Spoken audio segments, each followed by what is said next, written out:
Hi, this is City Councilman Carl DeMaio, and this is the latest edition of my blog on the San Diego News Network, where you, the public, can ask me any question and receive a response. First question comes from Richard in downtown. What is the status on the winter homeless shelter, and what are your suggestions? Well, as of the taping of this blog, the city has not yet acted on the permanent homeless shelter.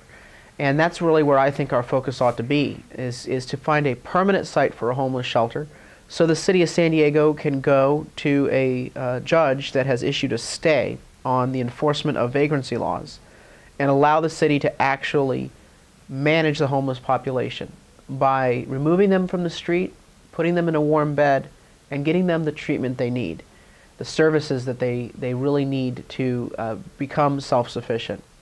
Without a permanent homeless shelter, the city has no enforcement ability, pending that judge's decision, no enforcement ability to actually help the homeless population, to get them into a warm bed, to get them the services that they need, and to really clean up our neighborhoods. And so I'd like to hold the politicians at City Hall accountable for a permanent shelter. I'm ready to vote on a site and a funding stream for a permanent shelter, and hope my colleagues will join me in doing that. In the meantime, we do need to find a temporary shelter. And I still believe that we need to locate a temporary shelter where the services are best provided, and I believe the downtown area is the best location for our temporary and our permanent shelter.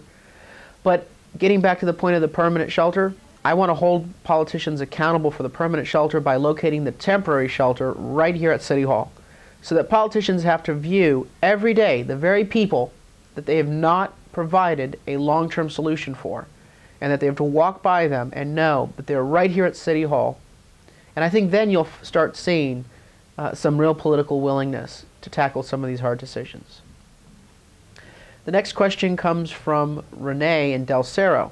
I heard about some sort of refund being given to small businesses and landlords in the city of San Diego. Can you tell me why the refund is being given and who is eligible?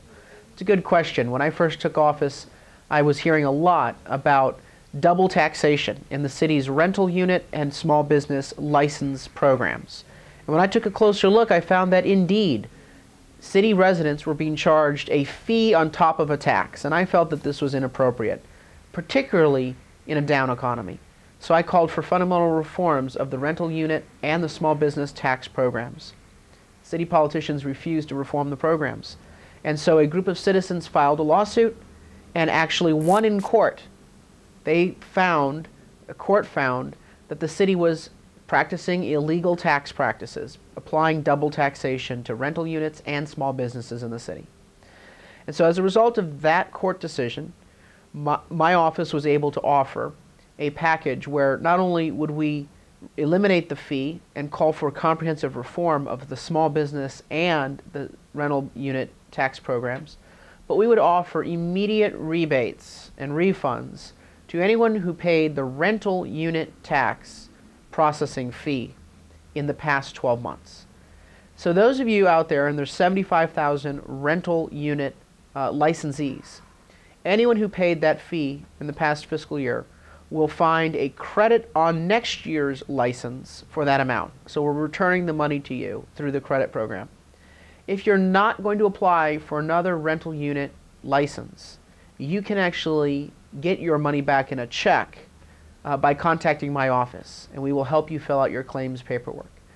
The number is 619-236-6655.